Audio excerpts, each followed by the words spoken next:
Renault is on a roll. It's exciting times for the French manufacturer, with the fantastic Renault 5 winning our Car of the Year award, and many more very promising fully electric models on the way as well. Today, we're seeing the latest.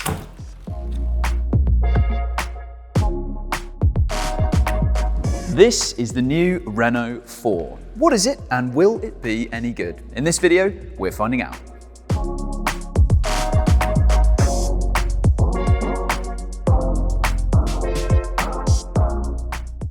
So, like the Renault 5, the French manufacturer has taken inspiration from its past for this new electric offering. And the original Renault 4 first hit the new car market back in 1961 as an affordable rural runaround and competitor to the legendary Citroën 2CV. And it was a huge sales success for Renault, remaining on sale for more than 30 years. And in terms of the design for this new Renault 4, you can see that this does take inspiration from the original. Nods to the old model include 3-part rear lights, a roof-mounted mini spoiler, vertical overriders on the front bumper, 3 lines sculpted into the door sills, and also a nice pattern on the roof lining inside. As for the roof itself, you'll be able to get a retractable canvas roof on the Renault 4 in the options list, which will open all the way to the back, so if you're sat in the rear seats, you'll still be able to look up and see the sky, which is a nod to the original Renault 4, as is the cloud blue paint colour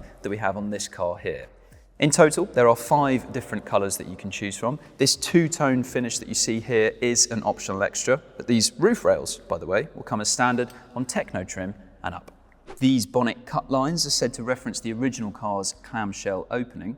And down here at the front, Renault claims this is the world's first one-piece illuminated grille. So you can see you've got this big fancy bit of glass and lighting all around it, including a backlit Renault badge, which is a first for the French manufacturer. Now, fancy glass designs like this at the front of cars have been a problem in the past because of safety regulations, but Renault has put the work in and expects this to have this cool bit of glass while still getting the same 4 stars out of 5 crash safety rating from Euro NCAP that the Renault 5 managed to get.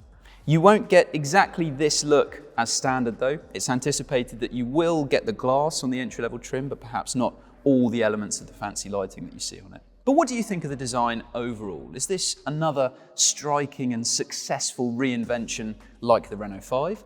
Or is this a bit more like a generic electric SUV? Kind of like a Jeep Avenger, in fact. Tell us in the comments below.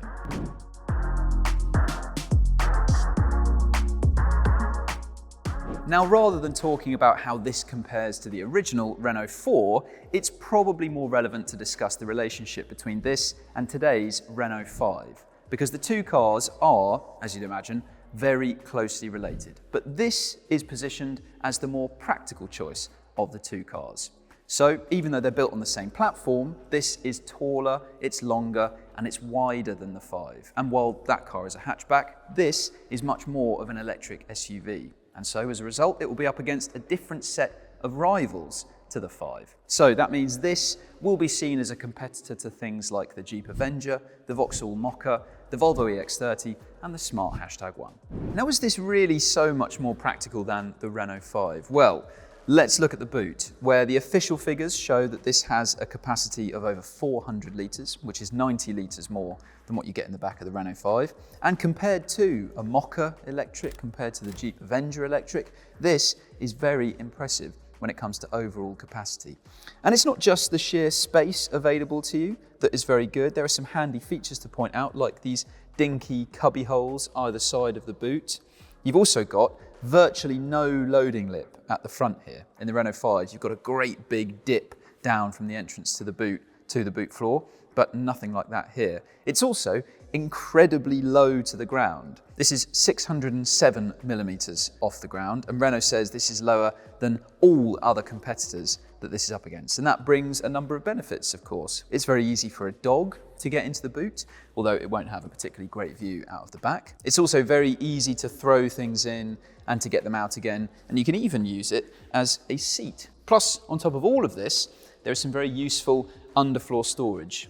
Folding this back reveals 35 litres of extra storage in this removable plastic tray.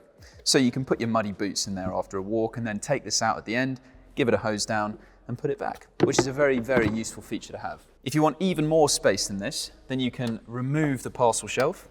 And while there isn't a dedicated spot to tuck it out of the way, it does at least fit very easily into the boot itself. And the rear seats split fold 60/40 and you can fold them down very simply from the boot.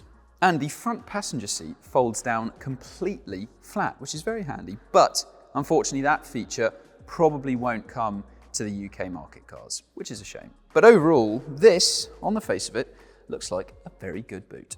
So the boot is bigger than the Renault 5s, but what's it like in the back of this Renault 4? Well, we've already said that the two cars share the same platform, but the Renault 4 is bigger, and the distance between the front and rear wheels, the wheelbase, is 80mm longer in the 4 than it is in the 5. So that means an adult sat in the back does have more legroom than the pretty stingy Renault 5, but you still don't have any room at all for your feet under the seat in front of you if it's in its lowest position.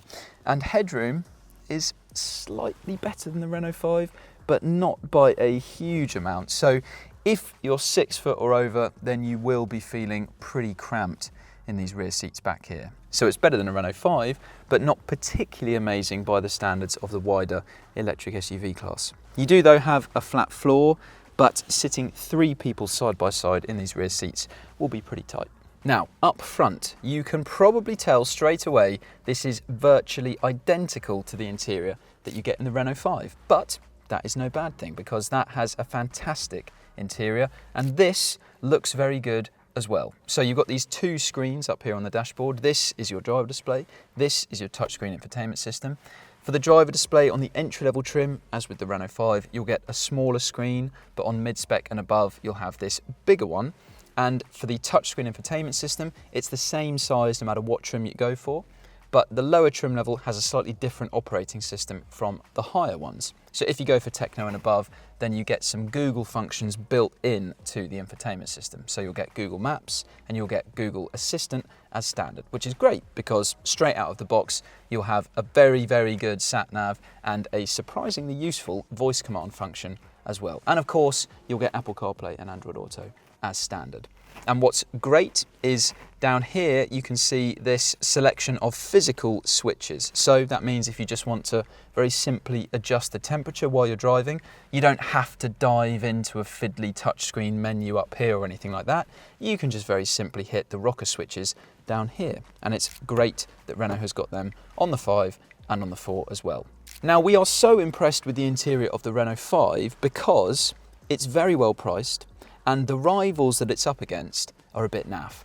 Things are going to be a bit different for the Renault 4 though, because this is going to be more expensive and it's also going to be up against better quality rivals with nicer interiors certainly than what the Renault 5 is up against. So the pricing of this car is going to be quite key with regards to how good exactly this interior is. We'll tell you what we know about pricing later on. The Renault 4 will be available with the same choice of battery and electric motor as the Renault 5. So the entry-level choice will have a 40 kilowatt-hour battery with an official range around about 190 miles, and the electric motor has 118 brake horsepower. You'll be able to get a 15 to 80% top-up in around half an hour with that car, and it can accept a maximum charging rate of 80 kilowatts. However, it hasn't been 100% confirmed that that version of the car will definitely be coming to the UK. So it could be that you only have the choice of the bigger battery and more powerful electric motor. So that is a 52 kilowatt-hour battery and a 148 brake horsepower electric motor. The official range for that model is expected to be around 250 miles, and it will have the same 15 to 80% top-up time of 30 minutes, even though it can accept a slightly faster charging speed at 100 kilowatts, because while it can charge at a faster rate, it's a bigger battery that you have to top up. The Renault 4 is the first electric car from Renault to offer a full one-pedal driving function. So you can increase the level of regenerative braking to the extent where, when you lift off the accelerator, the car will slow down and bring itself to a complete stop. In the Scenic and in the Megane E-Tech before this, you have been able to use regenerative braking, but it's not ever been strong enough to make the car completely stop. But in the Renault 4, you can do that. And you can control the strength of the regen by using these paddles on the steering wheel, and it is expected that this technology will be rolled out across Renault's other electric products in the future. We don't yet know the full specification of the Renault 4, but we do know that there will be 3 trim levels to choose from, like with the Renault 5. The entry-level model will be called Evolution, mid-spec Techno, and there will also be a range-topping Icon trim as well. Pricing also hasn't been confirmed, but Renault has said that it will be priced between the cheaper Renault 5 and the more expensive Megane E-Tech. So that means that in the UK, a starting price of just below £30,000 is expected for this car. It'll be built at Renault's EV base in northern France, and first deliveries in the UK are expected in summer this year. And that is everything we know so far about the new Renault 4. It's probably unlikely that this generation of the car will be on sale for 30 years, like the original, but considering how fantastic the Renault 5 is, if this can share the talents of that car in a more practical package, then this could be a very good electric SUV. We're certainly looking forward to driving it later this year.